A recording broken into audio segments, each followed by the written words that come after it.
Vamos conversar um pouquinho sobre o valor de exposição, mas diferente do que nós vimos com os trabalhos, principalmente do Ai Weiwei, agora com relação ao que a apostila traz, que é bem legal, com as pinturas rupestres ali da caverna de Altamira, na Espanha, o valor de exposição agora é em outro sentido, é com relação ao valor de exposição pela curiosidade do ser humano, né, com as imagens divulgadas do que foi encontrado no interior das cavernas, com a vida, né, ou seja, como que era a vida do homem primitivo, os primeiros homens que viveram aqui na Terra, né, como que eles viviam, né, como que eles se alimentavam, enfim, como que era, né, a sua sociedade, o seu cotidiano. Então, o valor de exposição nesse sentido, né, com relação à curiosidade do ser humano para os objetos, né, com as imagens encontradas. E o curioso é que a caverna, devido à grande quantidade de pessoas que vieram visitá-la, né, que queriam, né, conhecer isso, ela acabou sendo fechada. Hoje ela só tem acesso a cientistas, historiadores, pesquisadores, né, ela é fechada, é bem legal porque tem como se fosse uma entrada de um cofre na frente. Então, só é possível acesso a essas pessoas, tá? Mesmo porque a quantidade de pessoas que começaram a visitar o lugar começou a depredar, né, esse espaço, tá? Vamos conversar um pouquinho então sobre a arte na pré-história, tá? Um resuminho para vocês.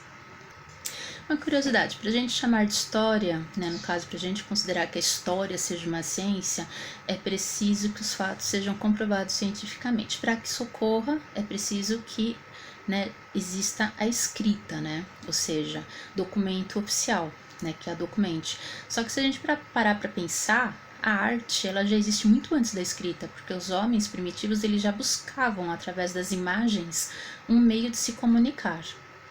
Né, curioso isso, né? E existem então, na verdade, nesse processo, a arte ela foi dividida na pré-história em alguns momentos, tá? Vamos conversar um pouquinho sobre eles.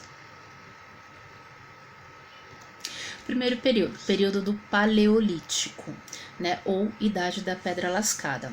Aconteceu ali na Ásia Central, Europa e África, né, onde atualmente são esses lugares, e abrange mais ou menos ali os anos de 72 mil a 1000 antes de Cristo. Então é um período em que a vida era bem rudimentar, bem simples. Então o homem, desde esse período, ele já buscava um meio de se comunicar, de interagir, né?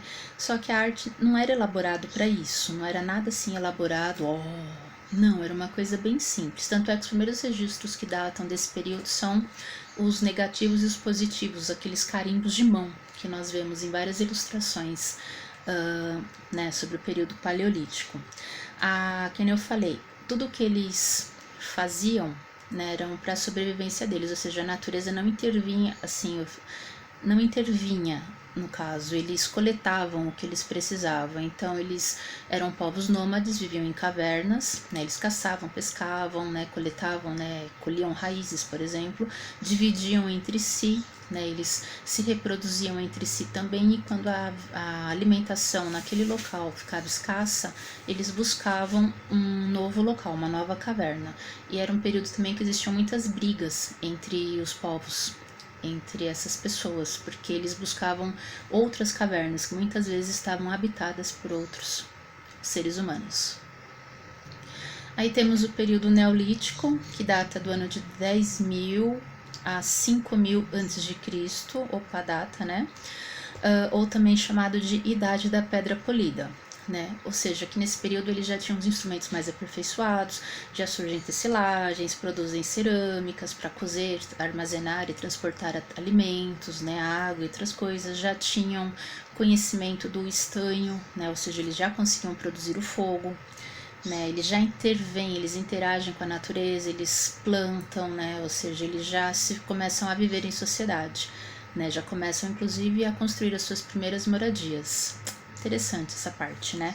Os desenhos nesse período do Neolítico são desenhos mais elaborados, né? Então nós vamos encontrar figuras de animais representadas no interior das cavernas, paredes, teto e tal, de animais com até 4 metros de altura. Ou seja, então eles tentavam já trazer o máximo de característica do animal à imagem representada, e o próprio movimento com as figuras humanas, tanto da parte da caça, né, a vida em sociedade com danças, tem as danças circulares, é um período bem interessante. Aí nós temos um período intermediário entre o Paleolítico e o Neolítico, que é o que nós chamamos de Mesolítico ou Paleolítico Superior, que data ali do ano de 10.000 a.C., a data que eu falei para vocês. Então é a transição entre eles. O homem ele já começa a viver em grupos maiores, né, e já começa a dominar o fogo, né, eles já vão tendo esse conhecimento, né, de como produzir o fogo.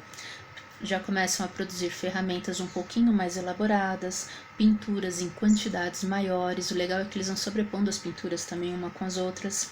E ainda apesar de serem nômades, eles já conseguiam distinguir as estações do ano. Então, no inverno, por exemplo, eles se alojavam em cavernas mais próximas aos rios, né? Porque daí eles tinham acesso melhor à pesca, né, para poderem se alimentar. E já tinham divisões de tarefas entre os sexos, né, e já conheciam as técnicas de armazenamento de comida. Ok?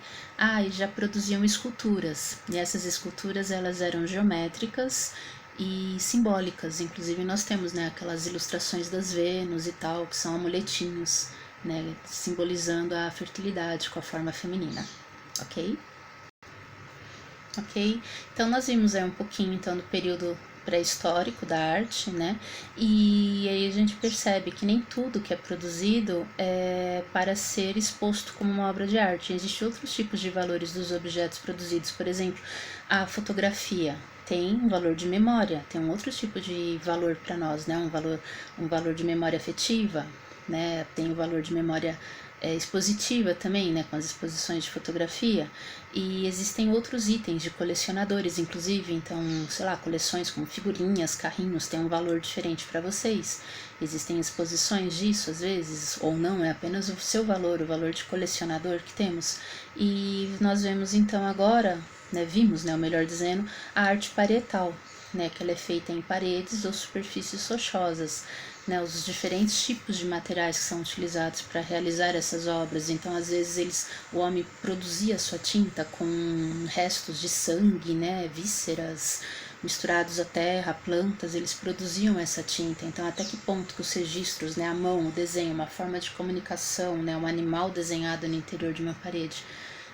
Ok, então será que tem o mesmo valor de uma exposição? É para ser visto sempre ou será que ele tem que ser conservado para que a gente consiga continuar tendo acesso às informações que nos chegam? Ok? Então um pouquinho para vocês, né? E é isso. Um beijo, até a próxima!